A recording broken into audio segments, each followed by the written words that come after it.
নমস্কাৰ কৃষক প্ৰেমিক ৰাইজসকল, আজি আহিলোঁ মকৰং বজাৰলৈ। আজি যিহেতু শুকুৰবাৰ আৰু মকৰং বজাৰলৈ বুলি ৰাওনা হ'লোঁ। এখন ইমান সুন্দৰ এটা পৰিৱেশ, সেউজীয়া পৰিৱেশৰ মাজে মাজে আৰু ইয়াৰ বাগানৰ মাজে মাজে গৈ আছোঁ মকৰং বজাৰলৈ বুলি। ইমান এটা সুন্দৰ পৰিৱেশ ন, চাৰিওকাষে কেৱল সেউজীয়া আৰু সেউজীয়া। ৰাস্তাটো বহুত সুন্দৰ আৰু বাগানৰ মাজে মাজে দেখি আছে আপোনালোকে। গৈ আছোঁ, আহকচোন মোৰ পিছে পিছে আহি থাকক আপোনালোকো। ইমান এটা সুন্দৰ পৰিৱেশ ন।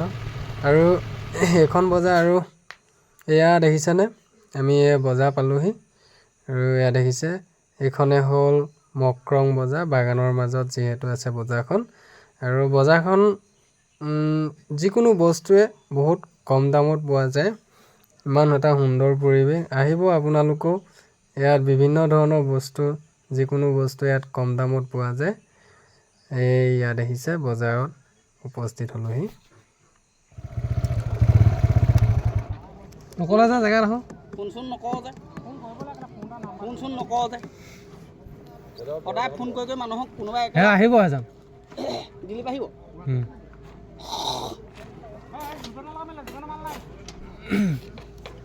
ফোন নকওঁ যে কাহিনী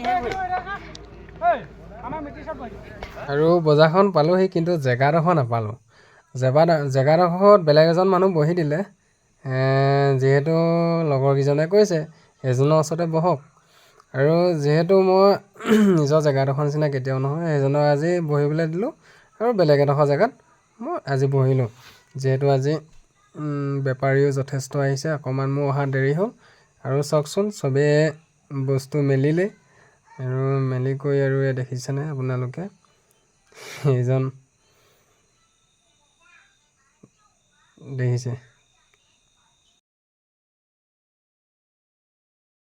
আৰু এজনে কৈছে কাছামৰ পৰা ফিকে আনি বস্তুবিলাক দামত বিক্ৰী, কিন্তু অনাবিলাকেহে জানে কিমান কষ্ট। আৰু আজি দামো বহুত।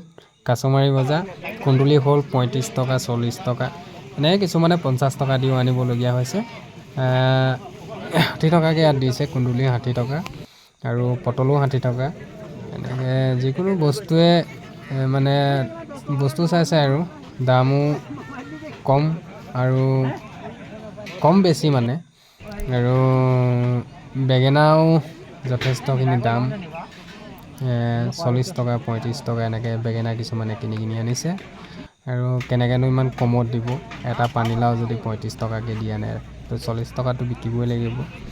আৰু উপায় নাই, দেখিছেনে সেইজনে 40 টকাকৈ লৈছে। আৰু এই জলকীয়া ভাগ হৈছে 20 টকা।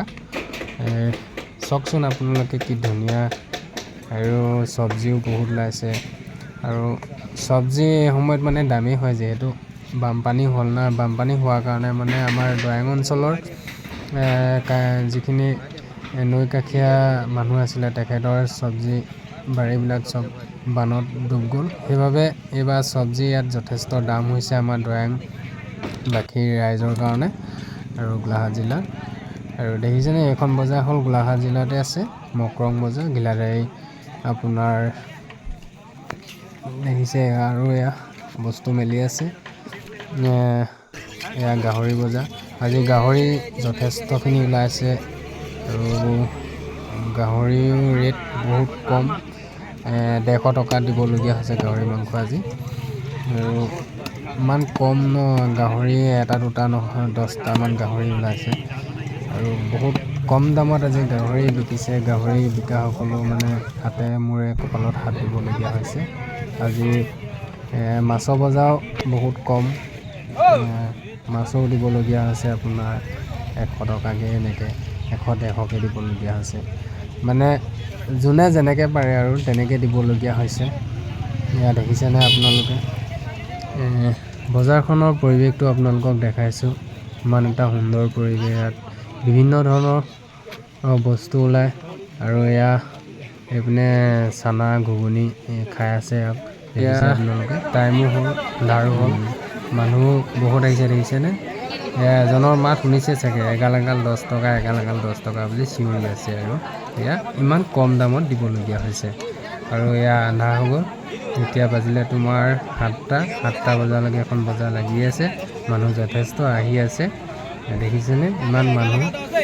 আৰু আপোনালোকে যদি ভিডিঅ'টো চাই ভাল পালে এটা লাইক কৰিব বুলি আশা থাকিলে আৰু আগুৱাই নিয়াত অলপ সহায় কৰিব বুলি আশাবাদী আৰু দেখিছেনে আপোনালোকে আমি যিহেতু নিবনুৱা আমি এনেকৈ কৰি খাব লাগিব চোৰ ডকাইত কৰিতো খাব নোৱাৰি চৰকাৰৰ পৰা একোতো নাপালোৱে আৰু দেখিছেনে চাকৰিৰ পিছত দৌৰি নুফুৰি এনেকৈ আৰু বিজনেছ যিহেতু বিজনেছ বুলি ক'ব পাৰি চব্জি দোকান আজিলৈ ইমানতে সামৰণি মাৰিলোঁ বাই বাই